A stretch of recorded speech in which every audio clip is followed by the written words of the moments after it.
5절 이스라엘의 하나님 여호와께서 이와 같이 말씀하시니라.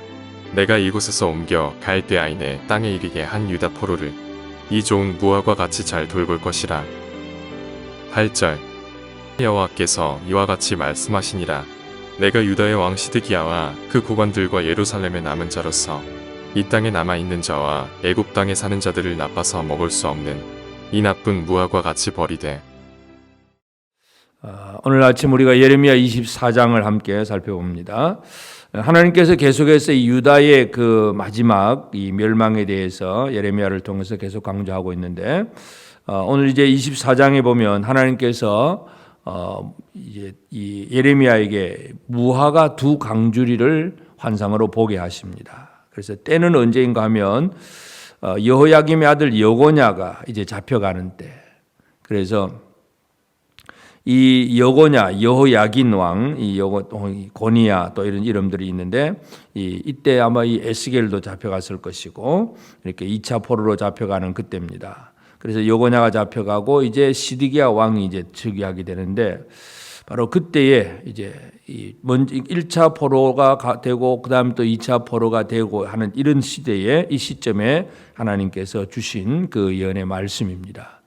이 광주리 속에 무화과가 담겨 있는데, 한쪽 광주리에는 아주 극히 좋은 무화과, 처음 익은 듯한 극히 좋은 무화과가 있고, 또 한쪽 광주리에는 그저 나빠서 먹을 수 없는, 다 상해서 먹을 수 없는 그런 무화과가 있습니다. 그래서 두 광주리의 이 무화과를 보여주시면서 극히 좋은 무화과는 지금 바벨론으로 포로로 잡혀간 이미 잡혀간 그 사람들이라고 얘기를 하고, 또 지금 아직도 예루살렘에 남아서 그래도 우리는 안 잡혀갔어 하고 아주 다행스럽게 생각하고 있는 이 사람들은 하나님께서 나쁜 무화과로 그렇게 비유하면서 설명을 하고 있습니다. 그래서 무화과 두 광주리, 이 모든 것에 대해서 하나님께서 우리가 이 모든 것을 주관하고 계신다는 사실을 먼저 기억할 필요가 있습니다. 그래서 이 여호야긴과 함께 이제 포로로 잡혀간 이들은 처음 익은 듯한 극히 좋은 무화과라 그랬습니다.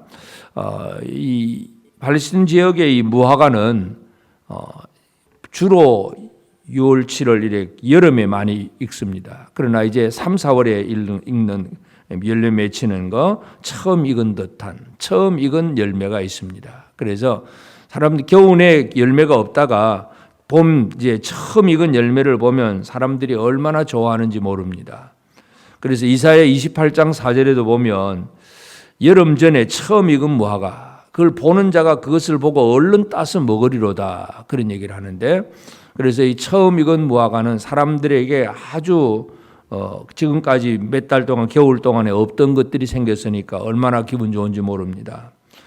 그래서 처음 익은 무화과가 있고, 물론 본격적으로 무화과가 더 많이 무성하게 이제 열매 맺는 것은 이제 6, 7월 이제 여름 들어가야 이제 본격적으로 맺지만, 하여튼 이 처음 익었다는 것은 그만큼 사람들의 기대감, 사람들의 관심, 사람들의 눈을 그저 눈에 주시를 하게 할 수밖에 없는 그런 무화과 얘기입니다. 그래서 하나님께서 이 바벨론으로 포로로 잡혀간 이들을 처음 익은 듯한 무화과, 좋은 무화과로 그렇게 이야기하고 있다는 것을 보게 됩니다. 그러면서 이들을 이제 5절에 보면 잘 돌볼 것이다, 그렇게 표현합니다. 이 5절, 이스라엘의 하나님 여호와께서 이같이 말씀하시니라. 내가 이곳에서 옮겨 갈대아인의 땅에 이르게 한 유다 포로를 이 좋은 무화과 같이 잘 돌볼 것이다. 그러니까 이미 포로로 잡혀간 그들에 대해서, 그들은 이제 잡혀갔으니까 이제 끝장났다, 큰일 났다, 이런 얘기가 아니라 하나님께서 오히려 그들을 잘 돌볼 것이다. 지금 이 시드기야와 남아있는 그 유다 백성들에게 예레미야가 해주는 말이 이것입니다. 이미 우리 형제들, 우리 누구들은 이제 포로로 잡혀갔지만 그들은 불쌍한 사람이 아니라 오히려 우리가 불쌍한 사람이다. 지금 예레미야는 그 얘기를 해주고 있는 겁니다. 그래서 포로로 잡혀갔지만 그들을 하나님께서 잘 돌볼 것이고, 6절, 내가 그들을 돌아보아 좋게 하여 다시 이 땅으로 인도하여 세우고 헐지 아니하며 심고 뽑지 아니하고. 그래서 다시 인도하고 또 세우고 헐지 않고 심고 뽑지 아니하고 다시 잘 세울 것임을 분명히 강조를 합니다. 뿐만 아니라 7절에 내가 여호와인 줄 아는 마음을 그들에게 주어서 그들이 전심으로 내게 돌아오게 하리니 그들은 내 백성이 되겠고 나는 그들의 하나님이 되리라. 하나님을 아는 그 마음을 주어서 전심으로 하나님께로 돌아오게 한다. 하나님이 돌아보신다는 것이 바로 그것입니다. 포로 생활이 결코 만만한 생활은 아닙니다. 사람들로부터 조롱을 받고 또 육체적인 노동도 해야 되고 많은 고통 속에 살지만 그러나 그들은 이 포로로 잡혀간 그들을 하나님께서 계획 속에서 이들을 잘 이렇게 양육하고 훈련시켜서 70년 후에 돌아와서 이들이 다시금 나라를 회복하게 하는 그러한 일꾼들이 되어야 되기 때문에 하나님이 그들을 잘 돌볼 것이다. 그런 말씀을 합니다. 그런 반면에 이제 이 나쁜 무화과는 8절 여호와께서 이와 같이 말씀하시니라 내가 유다의 왕 시드기야와 그 고관들과 예루살렘의 남은 자로서 이 땅에 남아 있는 자와 애굽 땅에 사는 자들을 나빠서 먹을 수 없는 이 나쁜 무화과 같이 버리되 하나님은 남아 있는 자들은 이제 하나님께로부터 버림을 받는다는 것을 분명히 강조합니다. 그러니까 바벨론이 지금 치고 왔다 갔다 하는 도중에 예루살렘에 남아 있는 사람도 있기도 하지만 이미 애굽으로 도망간 사람들도 있고 그래서 하나님께서는 이 예레미야를 통해서 살 길, 생명의 길에 대해서 먼저 말씀을 하셨는데 생명의 길은 바벨론에 항복하는 자는 살 것이다. 그렇게 말씀을 했는데 그 하나님의 말씀이 아니라 자기 생각으로 여기 남아 있거나 애굽으로 도망가 있거나 이런 사람들은 극히 나쁜 무화과다. 하나님께서 그렇게 말씀을 해서 그들을 버린다고 말씀합니다. 9절에 보면 세상 모든 나라 가운데 흩어서 그들을 환난을 당하게 할 것이고 또 그들에게 내가 쫓아보낼 모든 곳에서 부끄러움을 당하게 하며 말거리가 되게 하고 조롱과 저주를 받게 될 것이다. 10절에서는 내가 칼과 기근과 전염병을 그들에게 보낸다. 칼과 기근과 전염병을 보내어서 그들을 다 멸절시킬 것이다. 이 얘기를 하고 있습니다. 그래서 오늘 우리는 예레미야를 통해서 하나님께서 무화과 두 광주리를 보여주셨다는 것, 이것은 결국은 하나님께서 그 일을 하신다는 얘기입니다. 모든 일을 주관하시는 이는 하나님이십니다. 우리의 시각을 보면 바벨론에 먼저 포로로 잡혀가고 나는 아직 잡혀가지 않았다면 다행이다. 나는 다행이다. 저 사람들은 왜 저랬을까? 우리는 늘 우리가 이 좋고 나쁨의 기준이 우리의 평안입니다. 내 마음의 만족이고 기쁨입니다. 예를 들어서 나는 건강한데 저 사람은 병에 들렸다. 그러면 저 사람은 저주를 받은 것 같고 나는 괜찮은 것 같아 보입니다. 모든 기준을 우리의 평안, 우리의 생각 속에 두고 있습니다. 그러나 하나님의 기준은 다릅니다. 하나님의 기준은 이미 바벨론 포로로 잡혀간 그들이 극히 좋은 무화과 나무고 지금 살아남아 있는 예루살렘에 남아 있는 이들이 오히려 극히 나쁜 무화과라 그렇게 말씀을 합니다.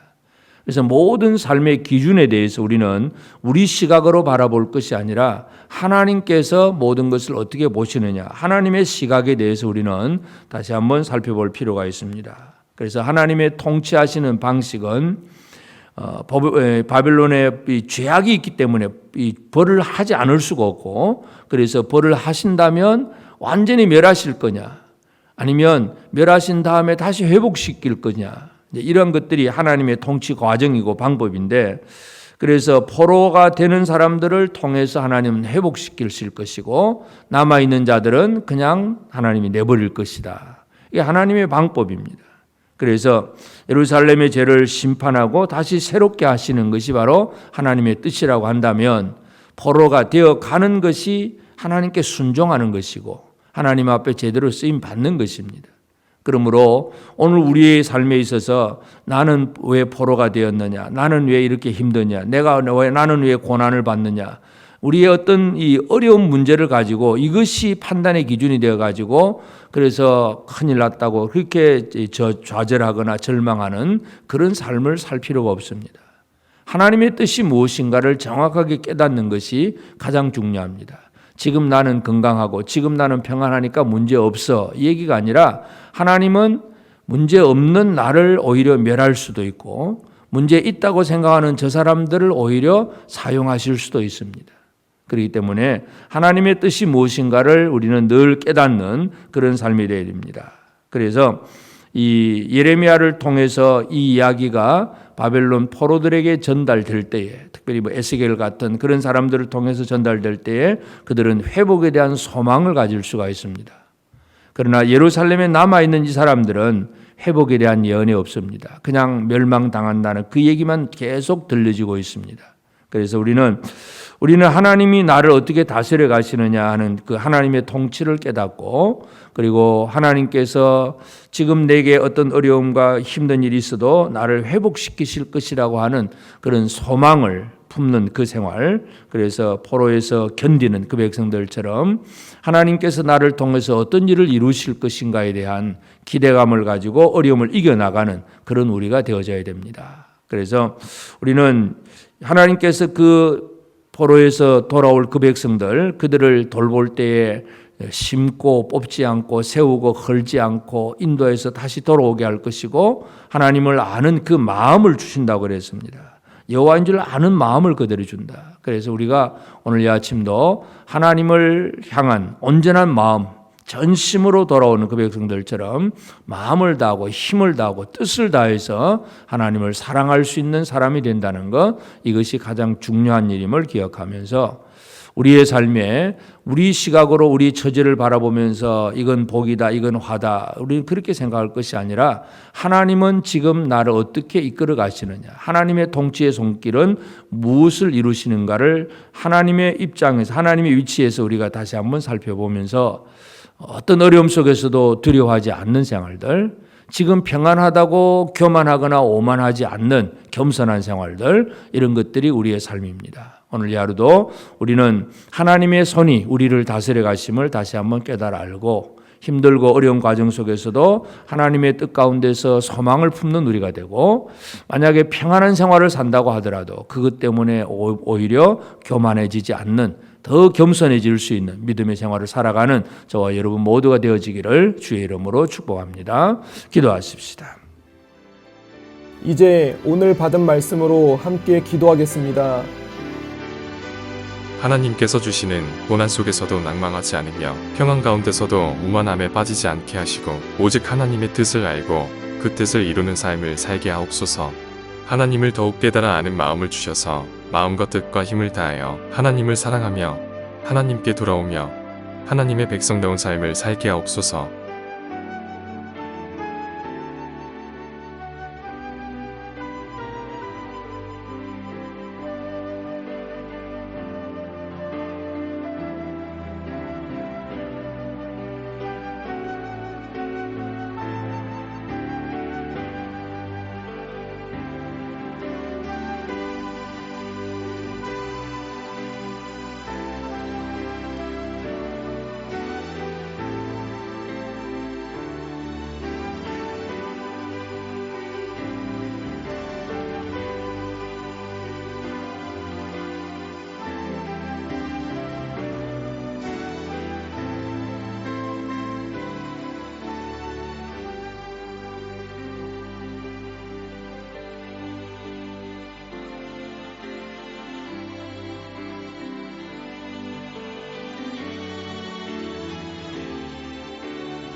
이제 개인의 기도 제목을 가지고 하나님 앞에 기도하시기 바랍니다.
수고하셨습니다.